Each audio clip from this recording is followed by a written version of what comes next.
If you've seen any of my previous video, you'll get to see how I actually got to this color, and it's now one of those times again today to this color. So if you want to find out how, make sure to keep on watching.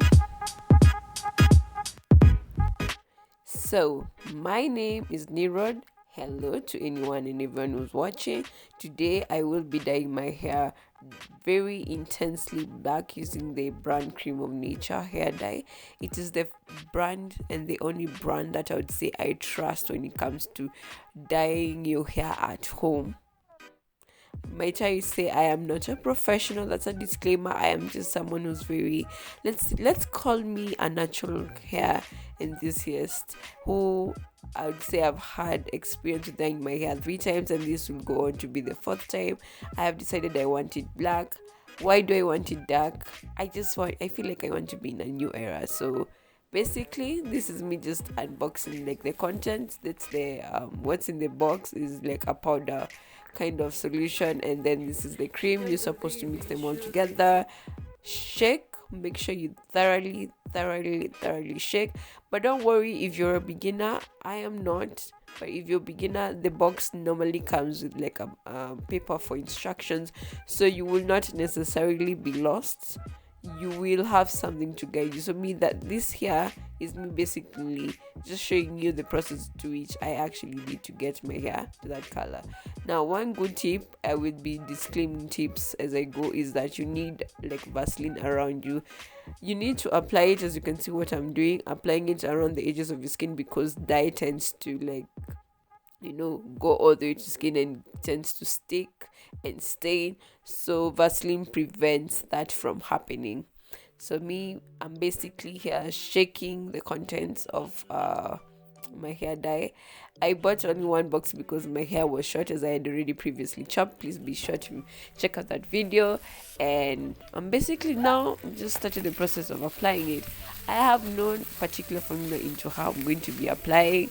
It's going to be, obviously I am going to target the ends more, but I also want the roots because my hair is not as intensely dark as the dye that I want to intend it to be. It's like that shade of dark that when you're inside a room, it's like it looks dark, but when you're outside in the sunshine, it can be confused from like there's like a tinge of brown. So basically, can you see like the difference? This is my former hair dye color, and this is my current, and you can see it hasn't even developed for more than a minute, but you can already tell the difference. You can already tell how intensely dark it's going to be. So basically, I'm going to be speeding through processes and slowing down for wherever I want to talk. Here is the back. Obviously it's the back of my head, and I'm basically repeating the same process. I just wanted to show you guys like how it looks from not just the front but also the back. Yeah.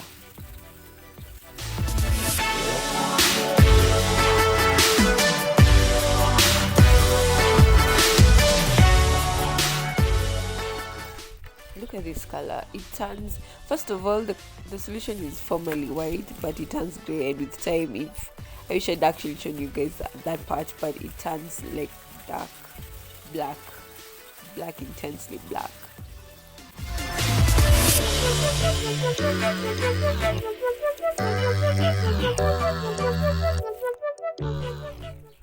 Oh, another tip, please ensure that you're wearing a shirt that you don't mind getting stained, and also ensure like the floor around you is also covered with something that you don't mind getting it stained.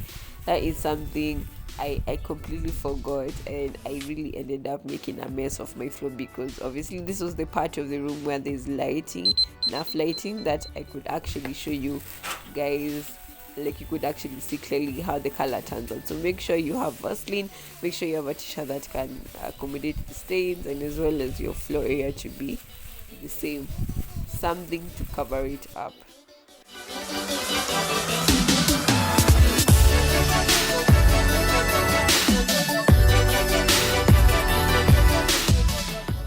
Another tip that I almost forgot to say is that depending on what you're going for when you're dyeing your hair, if it's particularly the roots, let's say your ends are lighter than your roots, make sure you're dyeing your roots first so that they develop to the first one, and then you go to your ends, depending on whatever section or part of your head of hair you want.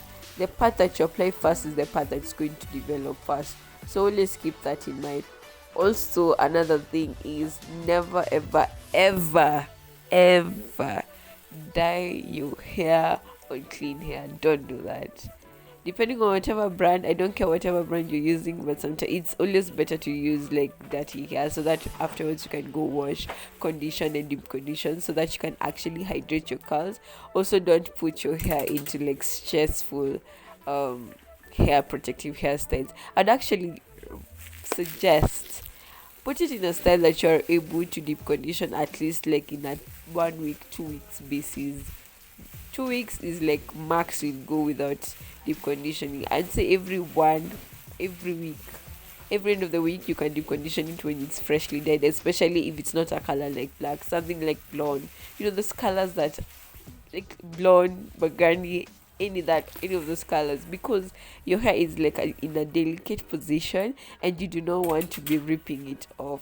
So you want it to like just carefully readjust and get used to that. So please put it in a style where you're able to deep condition like weekly or bi-weekly or even every 2 weeks. Let's just put it like every 2 weeks if you are a lazy natural. And I am going to insist on this fact.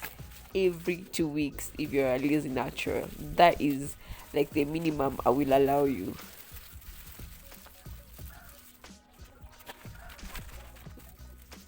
Another good reason why I love this conditioner, it comes with like oil and a treatment. So here is like the following day whereby I had finished and then done my wash and go, and you can see it's looking juicy. Thank you so much for watching. Till next time.